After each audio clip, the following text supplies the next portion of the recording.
Hola,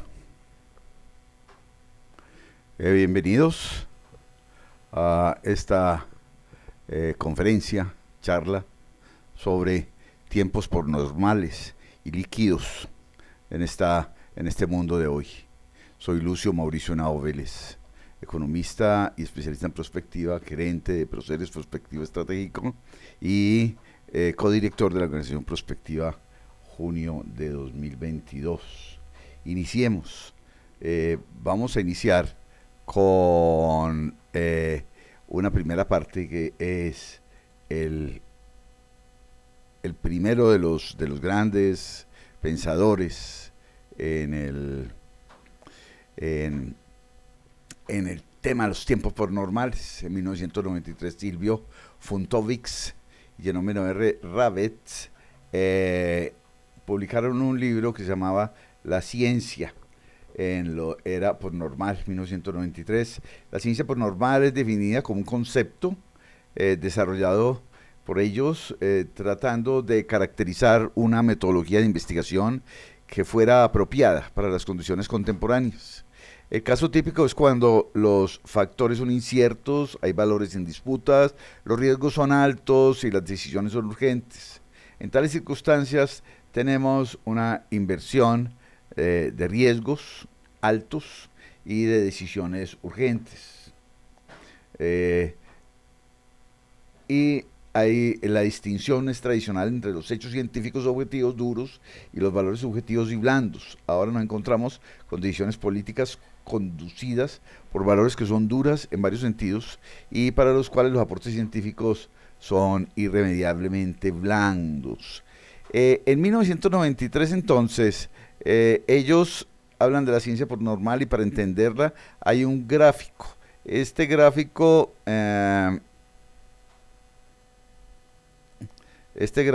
entonces nos lleva a nosotros a, veamos a ver aquí, este gráfico nos lleva a nosotros a hablar de la ciencia por normal.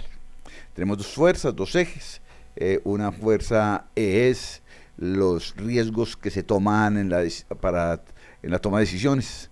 Hay riesgos altos y hay riesgos bajos. Y por otro lado, en el otro eje es la incertidumbre del sistema. Esa nos certidumbre. Entonces hay bajo y alto. Cuando nosotros tenemos baja incertidumbre del sistema y bajos riesgos de la decisión, pues la ciencia aplicada nos puede cubrir a nosotros todo lo que significa y todo lo que podría ser la información. Entonces podemos entender esta ciencia por medio de este diagrama. Entonces cuando ambos ejes son bajos, nos encontramos con la ciencia aplicada, la rutina solucionadora de problemas, como la ciencia normal, descrita por Thomas Kuhn en su libro La estructura de las revoluciones científicas. Cuando los medios, es decir, los medios que tenemos, cuando son medios, es decir, el riesgo de la decisión es medio y la incertidumbre del sistema es medio, tenemos entonces la consultoría profesional, cuyos ejemplos son el caso del ingeniero veterano, el economista veterano, aunque su trabajo está basado en la ciencia, siempre deben de trabajar con incertidumbres y sus errores pueden ser costosos o incluso letales. Se ha creído alguna vez que los problemas ambientales y políticos en general podrían ser gestionados a este nivel, pero los grandes temas de cambio climático, las diversas formas de polución, muestran que el diseño de los marcos normativos y la implementación de políticas debe ser con frecuencia realizado antes que todo con hechos que se prevén se hayan manifestado. Por esta razón, cuando hay un alto riesgo en la toma de decisiones y hay una incertidumbre alto, debe existir una comunidad extendida de iguales, compuesto por todos aquellos afectados por un tema concreto que están preparados para entrar en un diálogo sobre él. Sus miembros aportan los hechos extendidos, que incluirán conocimiento local, materiales que no están originalmente destinados a sus publicaciones, tales como información oficial filtrada. Hay implicaciones políticas para esta extensión de la patente de corso de la ciencia, pero el argumento de la ciencia por normal es que esta extensión es necesaria para asegurar la calidad del proceso y del producto. En años recientes, los principios de las prácticas de ciencia por normal han sido ampliamente adoptados por el título de participación. El segundo gran autor que tenemos nosotros entonces ahora vamos a abordar a Zygmunt Bauman. un filósofo y pensador polaco-británico, que en el año 2004 escribió un libro que se llama Modernidad Líquida y que es el creador del concepto, de este concepto, y que es un aporte de él. Él fue un fuerte y crítico reflexionista o reflexionador académico acerca del posmodernismo. Eh, en los tiempos actuales, de la segunda y tercera década del siglo XXI, llamados como el mundo vical, el mundo fina, se asimilan en el proceso del cambio estructural hacia tiempos pues, normales, requiriéndose un cambio de paradigma en la forma de mirar y planear, de ser y gestionar nuestras relaciones con el territorio que convivimos. Su aplicación tiene que ver alrededor de gestión de conocimiento, las consideraciones sobre planificación, la gestión de procesos y recursos, las respuestas funcionales, los sistemas de recuperación, los errores del sistema y los errores de conducta, que es un tema bastante interesante de tratar. En esto, entonces, entramos al primero de los efectos de los mundos, llamado el mundo vical. Este es muy del año 80, de los años 80, 90, en donde se veía el mundo como volátil, incierto, complejo, ambiguo y líquido. La volatilidad es la naturaleza y las dinámicas del cambio en la naturaleza. La incertidumbre y la falta de predictibilidad de perspectivas y la perspectiva de sorpresa y sentido de conciencia y comprensión de eventos, la complejidad, obviamente la multiplicidad de fuerza, la mezcolanza de asuntos, la ruptura de causa-efecto y la confusión que rodean la organización, en lo ambiguo, la discusión, la distorsión de la realidad potencial para malentendidos, los significados diferentes de las condiciones y confusión de la causa y el efecto. Y lo líquido puede ser el concepto de Baum, es un cambio de paradigma y es una fluidez del todo. Pero esto se fue quedando un poquitico como atrás. Y entonces entran a partir del año 10, 8, 10, unos nuevos conceptos. Y entonces se entra en el mundo Fanny. El mundo Fanny versus es frágil, ansioso, no lineal, incomprensible, así como hablamos del mundo Vika, en inglés el buca, porque la I es incertidumbre, ¿sí? Y aquí es el mundo Vani, porque la F es de fragilidad, entonces nosotros en español lo llamamos Fanny y Vika. El mundo Fanny es un mundo frágil, es un mundo con muchísima ansiedad, no es lineal y es incomprensible. Esto hace que, obviamente, las ambigüedades y las complejidades de los años 80 y 90 versus la segunda y tercera década de este siglo XXI, se pueda comprender mejor el mundo de los negocios y el mundo de los cambios, actualizando el mundo VICA como y el mundo FAN. El tercero de los autores, que es donde más me voy a detener, porque es quien realmente habla de más profundamente a partir del año 10, es Siddhartha Sardar. El hombre escribe en el año 10 un texto en la escuela moderna en Londres, en el año 2010.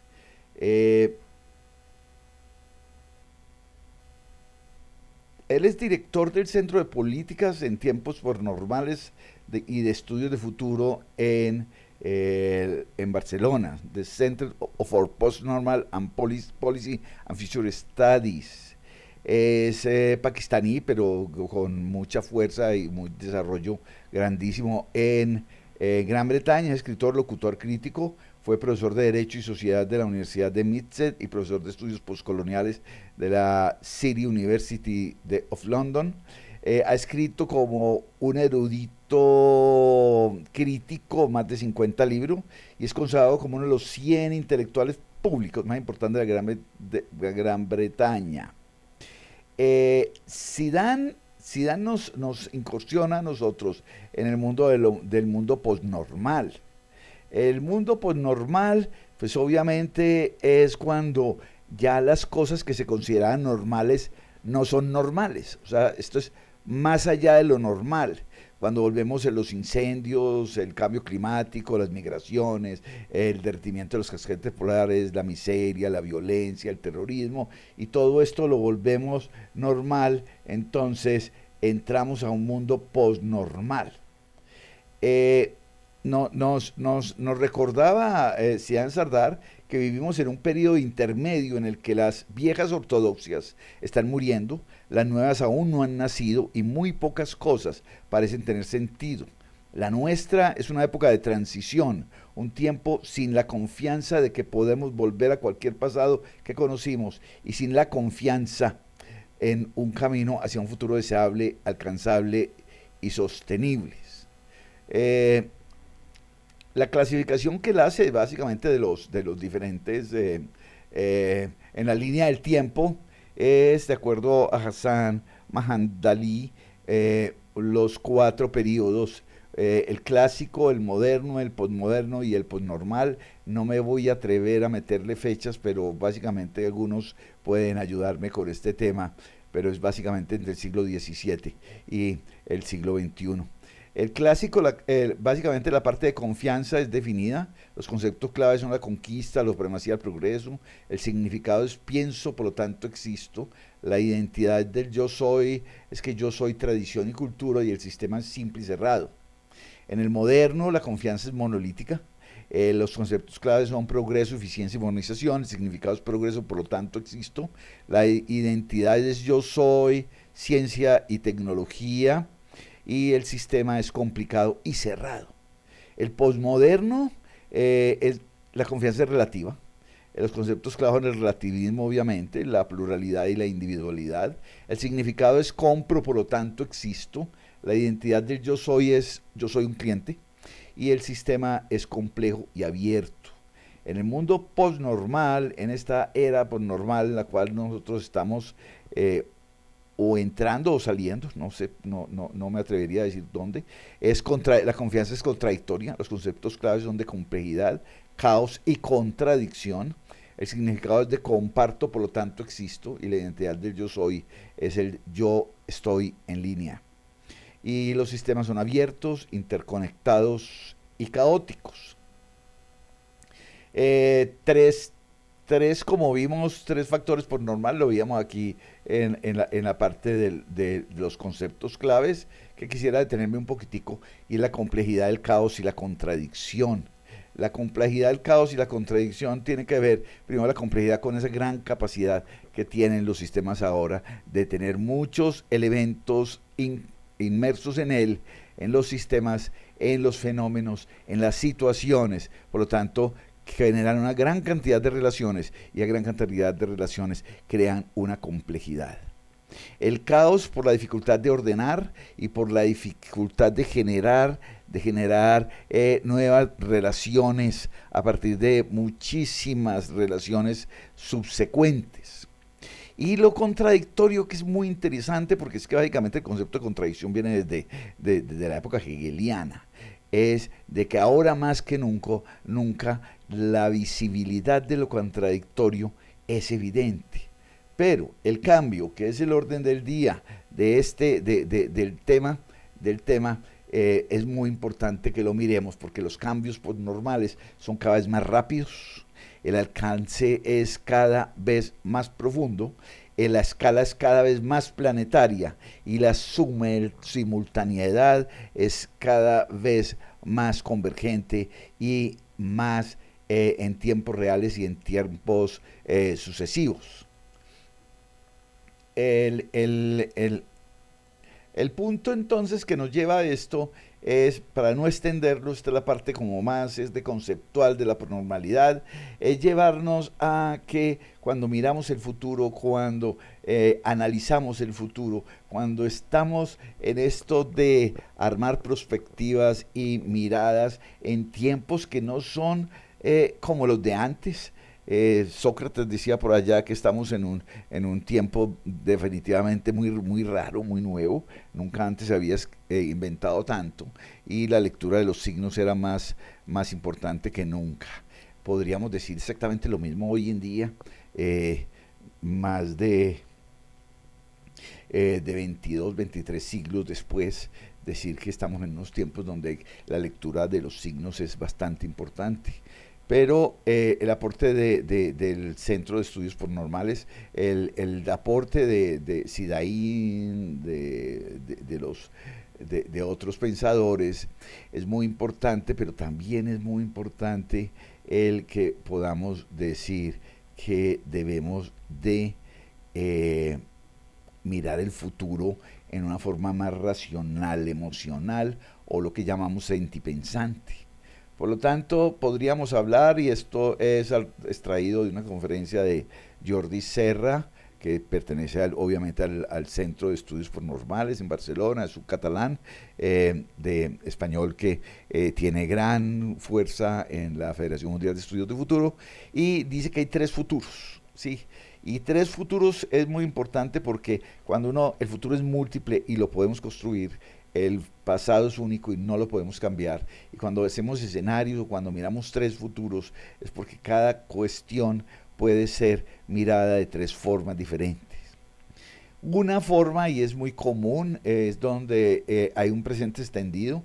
Ellos lo llaman el elefante negro, porque es un evento que es muy esperado, tiene una altísima probabilidad de ocurrencia, es anunciado y tiene un altísimo impacto. Y es explicada normalmente como un cisne negro, como si fuera de sorpresa o inesperado. Y es minimizado en cuanto a su posible ocurrencia. Es muy corriente, inclusive algunos expresidentes hablan de que no vieron el elefante en la casa presidencial del tamaño.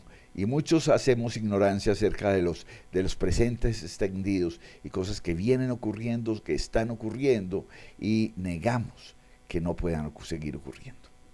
El segundo de los futuros es un futuro sorpresa. Es muy popularizado por un ex corredor de bolsa de Nueva York, Nassim Taleb, que lo llama el cisne negro. Su libro se llama exactamente el cisne negro, y es un evento de bajísima probabilidad de ocurrencia, con un alto impacto y muy fácil de explicar al suceder. Tiene unos valores atípicos que surgen de no se sabe de dónde, y parecieran que surgieran de la nada, pero tiene una característica muy importante, que ese futuro sorpresa tan pronto sucede, es relativamente fácil explicarlo, y es de una facilidad grandiosa el después hacer un análisis y ver cómo se estaba gestando, cómo venía ese cisne negro, y que no teníamos ojos para verlos. Tiene esa gran similitud con el elefante, que es que nosotros ignoramos también los cisnes negros. Es mucho más evidente el elefante negro que el cisne negro, pero el cisne negro también tiene un surgimiento de cosas que son evidentes en el tiempo y que muchas veces no leemos esos signos de los tiempos que estamos hablando. El tercero, y es el más normal de todos, y es el que más nos emerge, es el futuro impensado, lo llaman la medusa negra, en el que nosotros hoy decimos que hay una nula probabilidad de ocurrencia, que su impacto es altísimo y va a ser muy difícil de explicar cuando suceda, porque son fenómenos interconectados normales, que están hoy en esa normalidad o esa transnormalidad que estamos atravesando, en cosas que creíamos que antes que se volvieron normales, pero no son normales, que haya cambio climático, migración, violencia, pobreza y tantas cosas, y tiene esa dificultad de explicar, y que esos fenómenos interconectados normales se van convirtiendo en una inestabilidad sistémica o caos, generando fenómenos posnormales. Es decir, es desde esa normalidad mutante, es desde esos cambios de paradigma donde empiezan a surgir, por medio de fenómenos interconectados, unos fenómenos o unas situaciones impensadas y posnormales. Estos tres futuros pues obviamente nos van a ayudar, como siempre, en el campo de la prospectiva y de los estudios de futuro, a armar escenarios. Escenarios que obviamente son bases de conversación y narrativas, y escenarios que son bases para la toma de decisión, la generación de proyectos, la posibilidad de generar políticas públicas, y la capacidad de hacer conversaciones estratégicas al interior de las organizaciones. Pues realmente nosotros queríamos básicamente hablar hasta aquí sobre esos tiempos normales, pero no podía dejar atrás esa famosa frase de Javier Medina del año 2003, porque la gente quiere mucho, dame la herramienta de los tiempos normales, dame la receta de los tiempos normales, dame la receta de los tiempos normales y líquidos, pero es que no hay receta ni herramientas. Él decía las herramientas solas no llegan muy lejos y llegan a poco. Son las imágenes y visiones del futuro que emergen a través de las herramientas y de las conversaciones entre las personas y de los colectivos y las comunidades, las que pueden lograr transformaciones sociales y culturales. Es allí donde realmente nosotros podemos estar. Bueno, yo hasta aquí quiero dejar entonces la exposición de los tiempos por normales y líquidos. Y cualquier duda, cualquier comentario, estas son mis coordenadas como director de Proceres Prospectiva, como codirector de una organización prospectiva y como miembro de muchas redes de futuro y de muchas organizaciones y universidades en las cuales o he estudiado, o he pertenecido, o he facilitado o asesorado en algún momento. Tenemos dos grupos de investigación en el Ministerio de Ciencia y Tecnología inscritos, y además de eso pues dictamos conferencias, formalizamos y generamos promoción de la prospectiva y ayudamos y aportamos a diferentes entidades. Buen